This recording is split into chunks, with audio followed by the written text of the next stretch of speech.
कैसे कैसे आज पहली बार हमारे गांव में प्रेस आया है, कोई अभी तक प्रेस नहीं आया। पहली बार मैं पहुंचा हूँ, कैसे तरीके से खींचते खींचते भाई जी। पहले यहाँ कोई आया ही इस नहीं। देश में आप ही के लोगों के जैसे पत्नी बुझी रात को बुआ उठी, मिट्टी सोने की ताज पहनी ठिलाती है, दोरा समय का घर घर ना सुनो, सिंहासन खाली करो की जनता आती है। तो बिल्कुल। जनता, हमारे पत्रकार भाई वो मनीष कश्यप थे, आवाज उठाते थे गांव और गौरव, उसको जेल में डलवा दिए। वो सन ऑफ बिहार थे और उन्होंने जब आवाज उठाई तो उनको अभी देख रहे होंगे कि अब वो जेल में बंद है।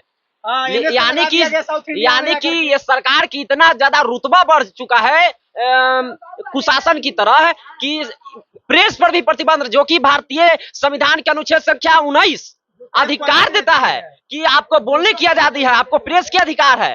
लेकिन जब वो मनीष कश्यप जी आवाज उठाए, हम जैसे गरीब लोगों के लिए, हम जो जैसे जो विकसित गांव ही नहीं है, विकसित छोड़िए विकासशील के भी कैटेगरी में इसको नहीं रखा जाता। वो आवाज उठाते थे तो उनके ऊपर एनएस से लगा दिया गया, तमिलनाडु में आप जेल में रहिए, सीधा तमिलनाडु में, बिहार में मत करिए। क्या है, तो आप जनता की आवाज को नहीं दबा सकते हैं, आप जनता की आवाज को नहीं दबा सकते हैं। हमको तो लग रहा है कि दबाया ही जा रहा है। नहीं, सरकार ये बड़ी भूल कर पा रही है ना, क्योंकि आप जो सत्ता पर बैठे हुए हैं वो सत्ता जनता के द्वारा है। दिनकर जी क्या कहते हैं, बोलते हैं कि सदियों की ठंडी बुझी राख से बुआ उठी, मिट्टी सोने की ताज पहनी ठिलाती है, दोरा समय का घर घर ना सुनो, सिंहासन खाली करो की जनता आती है। तो जनता आपको चुनी है, तो आप सत्ता पर बैठे हुए हैं। लोकतंत्र में जनता ही मालिक होता है। जिस दिन जनता खिसिया गया तो आपको कहां उठाकर फेंकेगा आपको पता भी नहीं चलेगा। मैं आपको बता रहा हूं, जनता ही चुनी है ना। जनता के द्वारा प्रस्तावना में यह बताया गया कि जो सरकार की, यहाँ की कार्यपालिका, विधायिका और न्यायपालिका तीनों को जो सत्ता की शक्तियां मिली हुई है वो जनता के द्वारा मिली हुई है। बिल्कुल, जनता नहीं दिया है। लोकतंत्र का अर्थ ही होता है जनता का, जनता के लिए और जनता के द्वारा शासन। लेकिन यहाँ तो जनता से वोट लिया जाता है और जनता को ही पैरों तले कुचल दिया जाता है भाई साहब। यही सरकार की मानसिकता बनी हुई है। उसको क्या लोकतंत्र बोलेंगे कि और क्या बोलेंगे? और विदेश में मोदी जी जाते बोलते हैं कि ये 70 की दशक वाला नहीं है, 47 वाला देश नहीं है।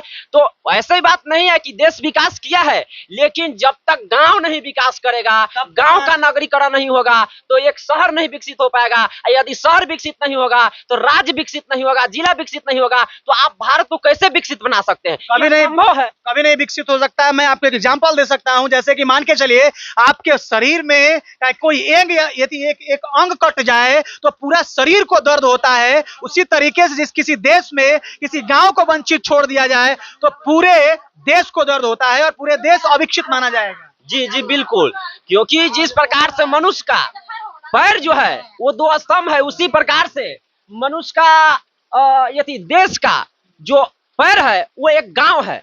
गांव पर ही देश टिका हुआ है। गांव, बिल्कुल सही बात है। गांव पे ही प्रदेश ही नहीं रहेगा तो शहर हो नहीं पाएगा। जितने भी बड़े बड़े नेतागण हैं या अधिकारी तो गांव से ही जाते हैं। अब यहाँ तक कि हम लोग विक्रम विधानसभा क्षेत्र में आते हैं, माननीय ये सिद्धार्थ सिंह जी हमारे विधायक हैं, उन लोगों के पास भी हम लोग गए। देखिए कि यहाँ पर अभी जो बारिश इधर 1-2 दिन से हो रही है, उसके पहले हमारी माताएं बहनें जो हैं वो पानी भरने के लिए वो मोटर बोरिंग है वहां पर जाते हैं। आपने दिखाया वीडियो के? मैंने दिखाया, वहां पे देखिए खेत में पड़ता है। तो यहाँ पर जो हर घर नल का जल है वो भी असफल रहा है।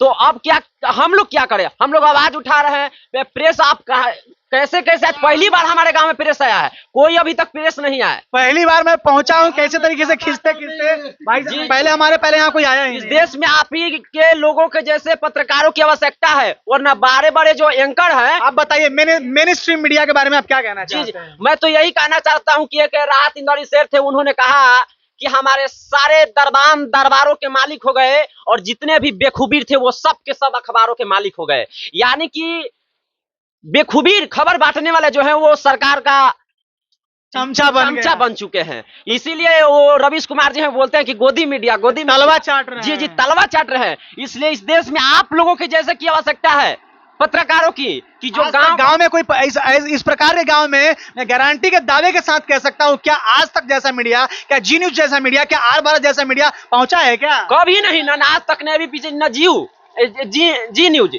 कोई भी मीडिया। आज पहली बार हमारे गांव में आया। पहली बार मैं आया हूँ जी। पता नहीं मैं कैसे कैसे भटकते इधर आ रहा था, मैंने देखा कि ऐसा गांव है, थोड़ा मैं चल के यहाँ का आवाज उठा लूं, तो मैं यहाँ पहुंच गया। तो आप लोग देख सकते हैं किस तरीके से इस गांव को छोड़ा गया है। इस वीडियो को आप लोगों को बहुत शेयर करना है और सरकार तक ये पहुंचा देना है कि आपके राज्य का, आपके देश का एक ऐसा भी गांव जो कि कई योजनाओं से कटा हुआ है, हम यहाँ के मुखिया जी से बात करने का प्रयास करेंगे और प्रयास करेंगे कि यहाँ के जो विधायक हैं उनसे भी हम बातचीत करें और इसके समस्या को रखने का प्रयास करेंगे।